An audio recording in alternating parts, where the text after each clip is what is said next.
So it's time for my quarter annual rant video where I get on the mic and cry about all the stuff in this game that makes me upset. Also, I don't even tell you guys to sub and like the video most of the time, but you guys have been going crazy with the support. So please, if you do enjoy this video or this type of content, go ahead and hit that like button and subscribe because we are close to 60,000 subscribers. Anyways, you guys love to see a grown man cry about a video game, so here we go.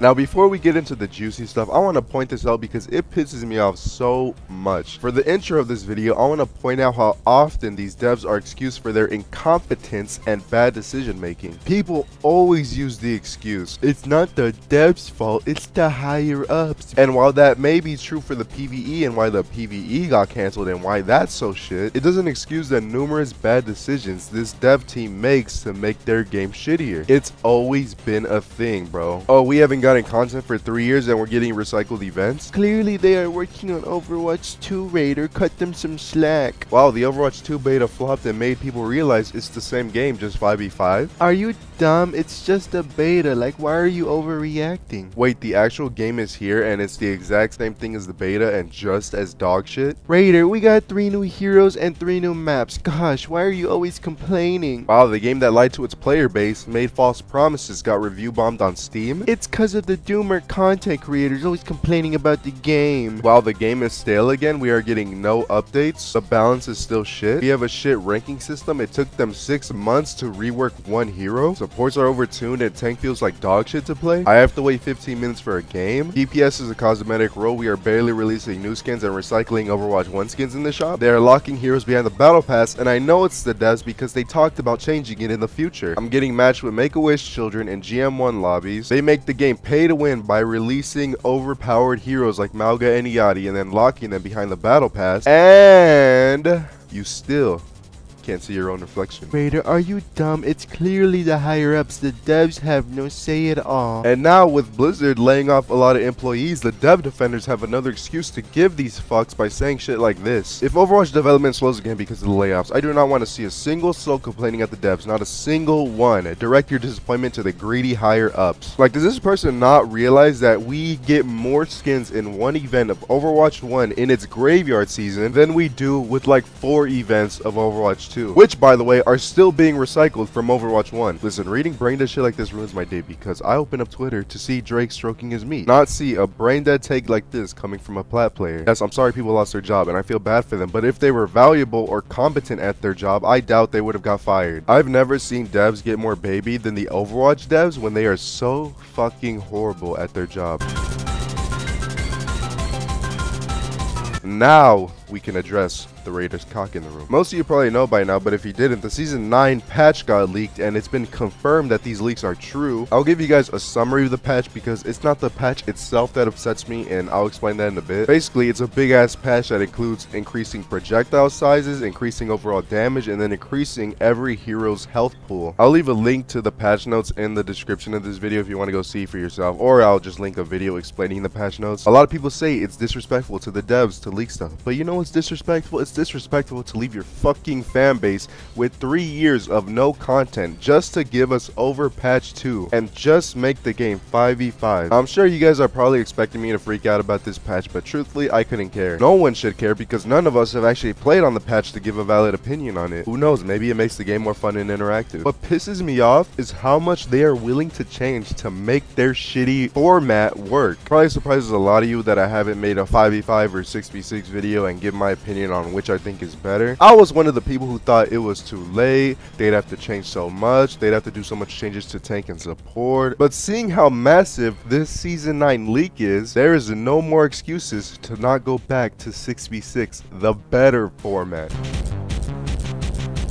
You know what pisses me off? You know what just really grinds my gears? Is all the people whose only argument as to why 5v5 is better is, oh, you want to go back to double shield? Do you remember double shield? And then they bring up clips like the one I'm showing you. Like, no fucking shit, Sherlock. Playing in the double shield meta was basically subjecting yourself to torment and torture. It was horrible, it was boring, and anyone who was on that balance team should be flipping burgers right now for letting it get to that point. They should never have a job in the video game industry again for letting it get to that point and ruining such a fucking good game, including the head of the balance at the time, Jeff Goodman. Fuck you, bitch. However, bringing up double shield in an argument as to why 5v5 is better is just being ignorant. Ignorant to the fact that you're pointing out a balance problem and a problem with the balance rather than a problem with the format itself. The proof is in the pudding. Just go back and look at the peak of 6v6 when Overwatch 1 won Game of the Year and was like what, the first person shooter to win that award or some shit like that. Each hero had their own unique impact and feel. If you made a mistake, you got punished for it. Then you want to know what happened? They started doing the exact same thing they are still doing to this day. They add bullshit heroes that do what the current heroes do, but better. Listen, I like to call Ryan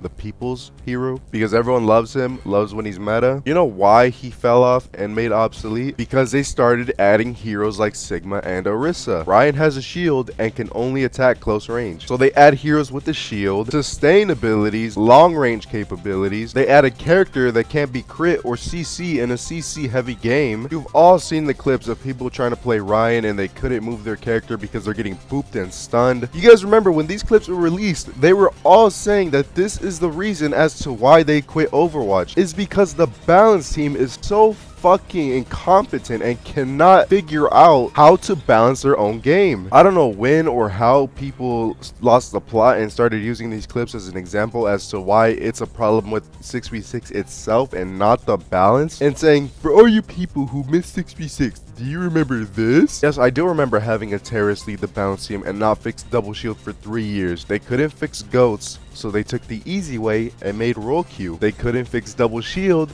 so they took the easy way and made it 5v5.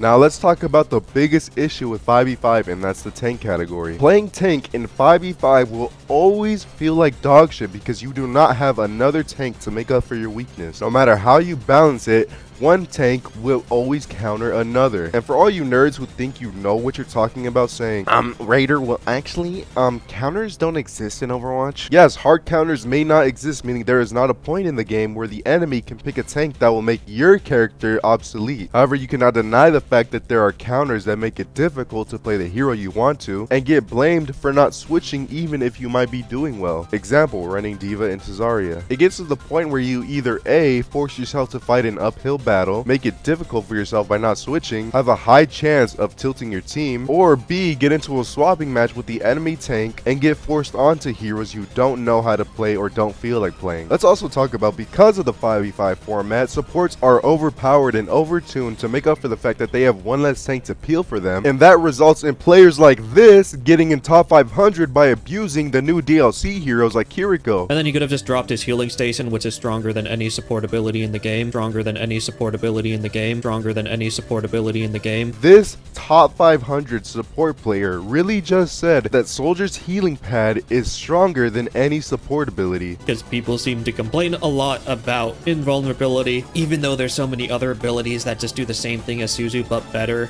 Reaper's Wraith Form, Genji's Deflect. Players like this can get GM1 top 500, and it all leads back to the 5v5 format, where this is how supports are gonna be because there is one less tank. Shit, they rather buff everything, buff everyone's health, buff the damage, buff projectile sizes, instead of nerfing supports. Zenz, whose identity in Overwatch 1 was to be a glass cannon, you know, do lots of damage at the cost of low survivability, has now had the glass portion of it removed by them giving him 225 health and a kick that's better than Lucio's boop. I mean, make it make sense. Support heroes get their ults quicker than DPS heroes, making it more of a bitch to play the role that's already the shittiest. I mean, just look at the amount of reworks they have to do because the 5v5 format is so flawed. The leaked Season 9 patch notes should speak volumes as to 5v5 brings more problems in than it actually solves. The fact that they need to do all these changes to make 5v5 less shitty. Don't get me wrong, I still think 6v6 will never come back because I don't think it's possible for these devs to swallow their pride and realize they were wrong, so much so that they can't even bring back a temporary 6v6 game mode in the arcade. So that's why I personally think 6v6 will never come back,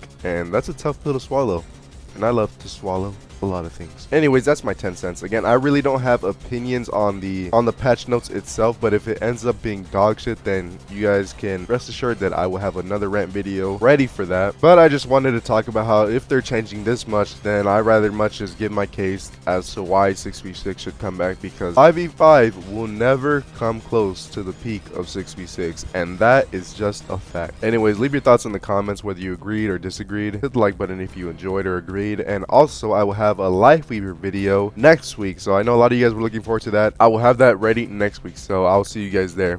Take care, guys. Love y'all, and peace.